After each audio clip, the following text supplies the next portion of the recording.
Hello everybody, so in this video we're going to start with chapter 3, sequences and series. So here we have the learning objectives for this chapter, and by the end of this chapter you should be familiar with working with arithmetic and geometric sequences, finding the sum of finite arithmetic and geometric sequences, and finding the sum of infinite geometric series using sigma notation, using the binomial theorem for the expansion of a plus b to the n, with n belonging to the natural numbers. Working with counting principles, including permutations and combinations. So let's start with section 3.1, sequences. And here we can see some figures that represent triangles that are ever increasing. So this is one kind of sequence as we can see here. So notice that the first term is 1. So this represents a sub 1 represents the first term, and this one is the index.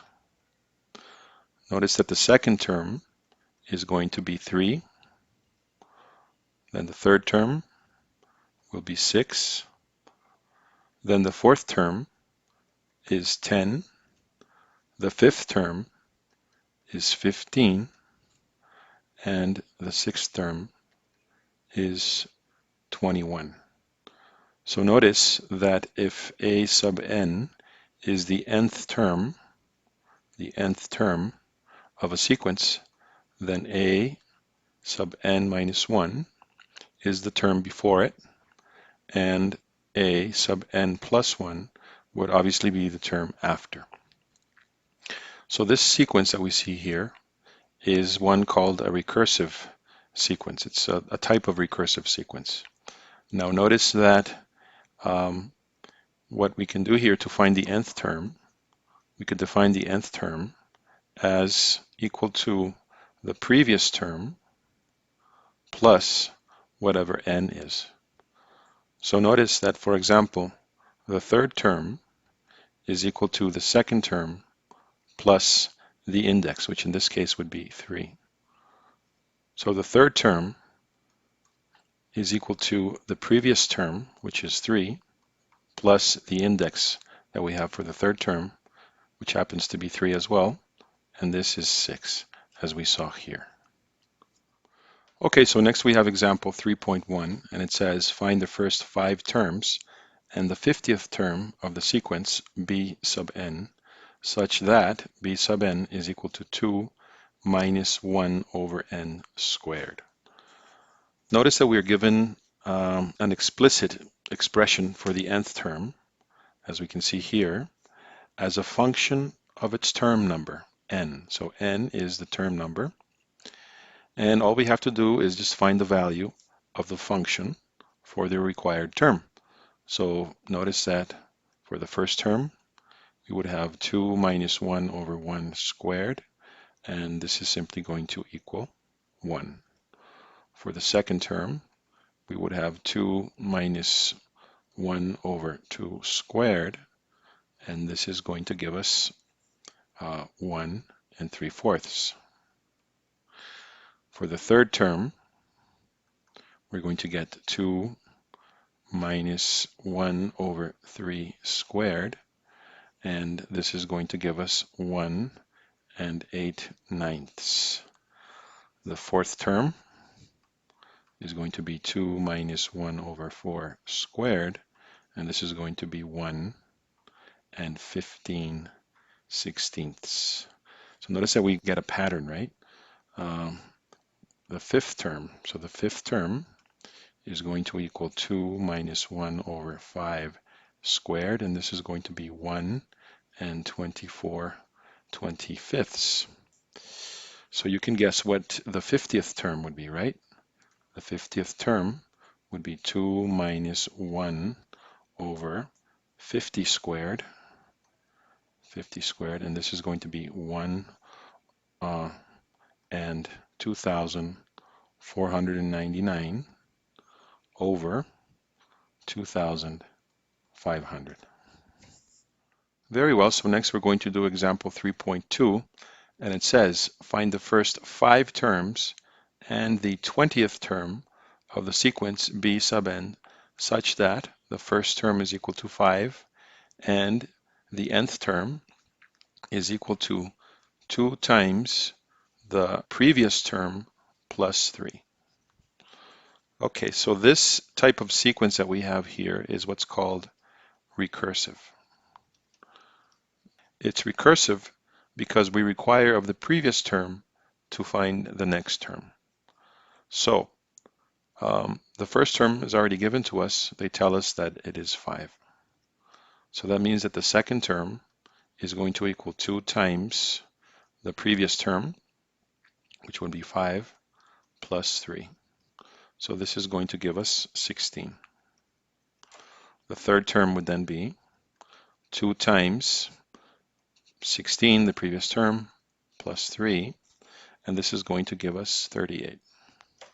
The fourth term, again, 2 times the previous term plus 3, and this is going to equal 82. And then the fifth term, same thing, 2 times 82 plus 3, and this is going to be 170. But notice that they want us to find the 20th term. So is there a quick way of finding the 20th term? Well, no. We would require the 19th term, which means that we would have to continue doing the same process. So in order to solve this problem, we're going to use the graphing display calculator. Okay, so here we are with the graphing display calculator, and we're going to find the 20th term of the recursive sequence, right? So the first thing you have to do is go to Mode, and you're going to have to go down to where it says Function and change that into what it says SEQ for sequence. So let's hit Enter there. And then we go second key and quit to get out of there. And let's go to Y equals. And notice that here we have everything ready to plug in our sequence. So that first thing you see there, which says n minimum is equal to 1, that's fine. We can leave it like that. And then next, we have to plug in the function. So it's u as a function of n. So that means that u is the term and n is the index. So remember that we said that the formula is 2 times, we want to write that, all we need is a parenthesis, so 2 times the previous term, right? So how do we write the previous term? Well, we would use u, which you can find when you do second key and 7, and then you use parenthesis, and you type in n from here, from the normal variable, minus 1. So we don't have index notation, but the calculator understands that this is the previous term of u. So the previous term plus 3. And then here we close parenthesis. So next, what we have to do in this case is introduce the first term, which we said is 5. To look at the table, we go second key and graph, and there we are. So for the 0, it always gives an error, but that's okay, no problem. So notice that we have the first term, which is 5, and then 16, 38, 82, and 170. Those were the terms that we found previously. But we want to find the 20th term. So what can we do to find the 20th term? For that, we need to go to second key and table set. And notice that it has several things there, but we're not interested in anything there. Don't change anything except where it says independent, auto or ask. So that's the independent variable, ask for the independent variable. So let's set it up like that, hit enter there. And now let's go back to the table. And notice that it says n equals, meaning that it's asking for the term we want. So then we would type 20 and click on enter. But we want to look at the number specifically. So let's highlight the number, and there it is. Notice that it's actually a large number, right? It's 5,767,162.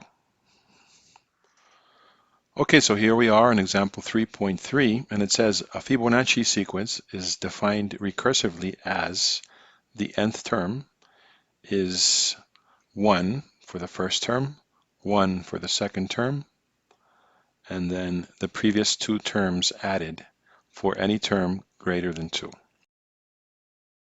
And let's recall that the first 10 terms, which is part A, find the first 10 terms of the sequence, would be 1, 1. Then we add these, it gives us 2.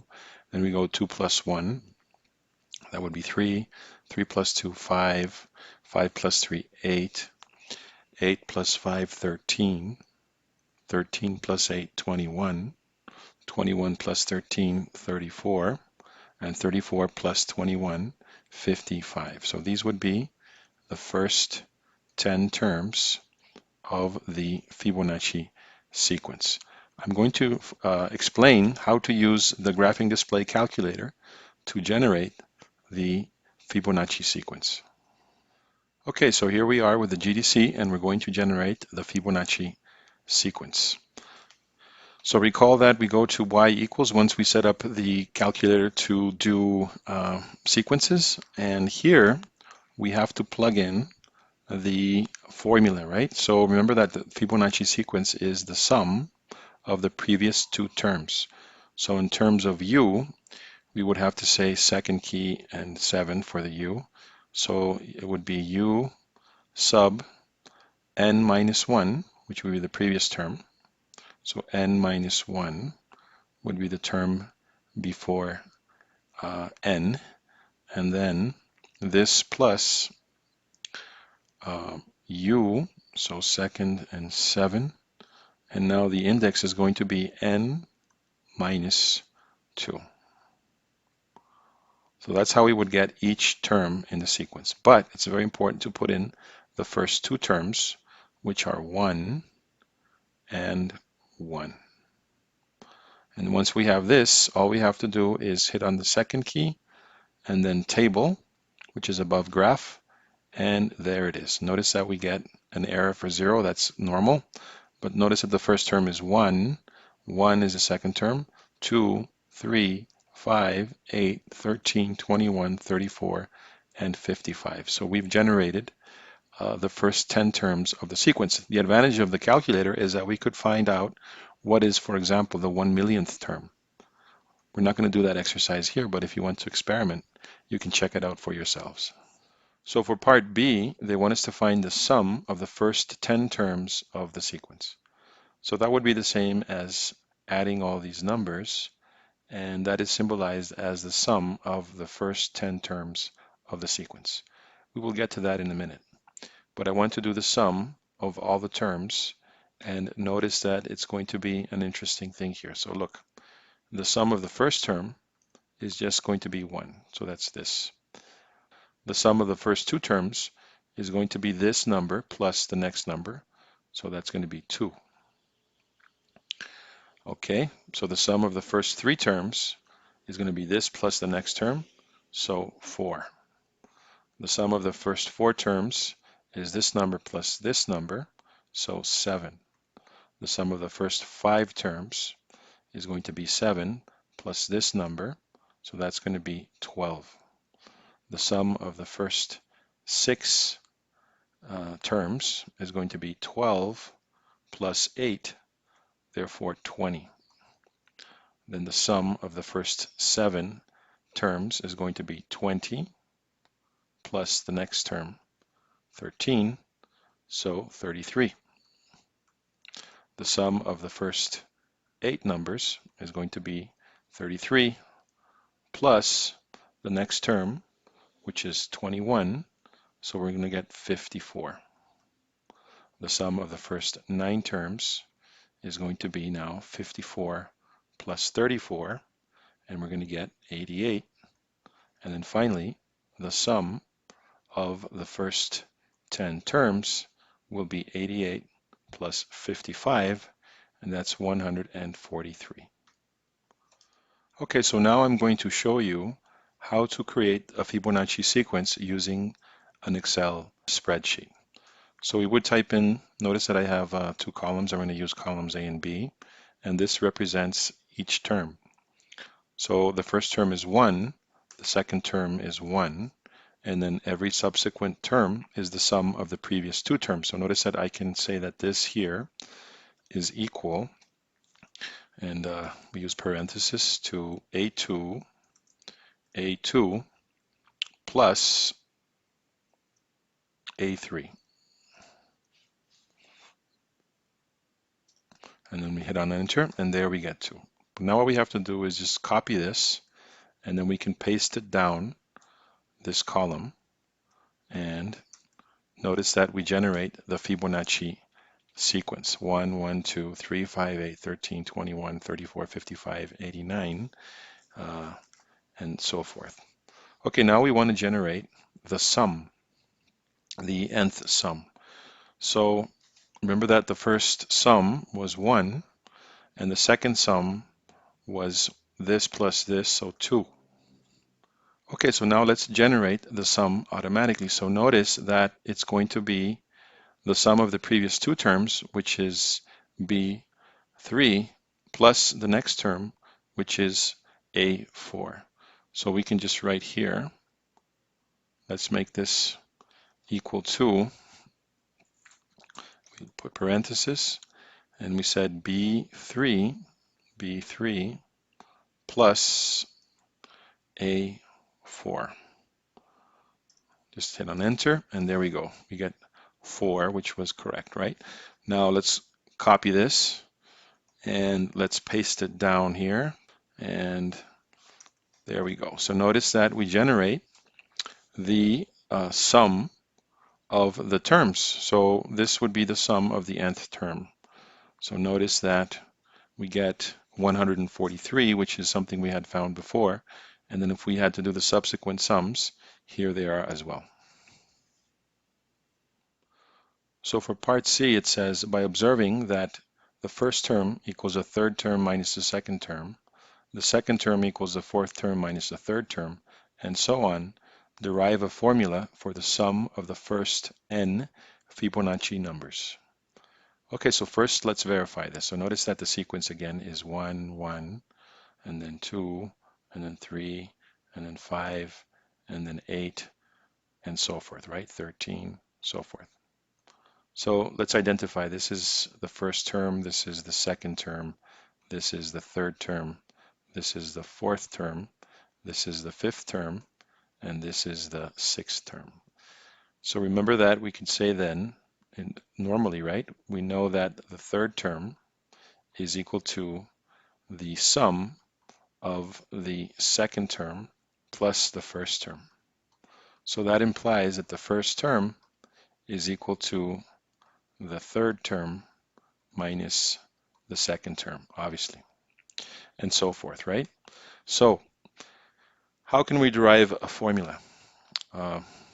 Let's look at a pattern here. So we know that the first term is equal to third term minus the second term, and we know that the second term is going to be the fourth term minus the third term, and then we have that the third term is equal to the fifth term minus the fourth term,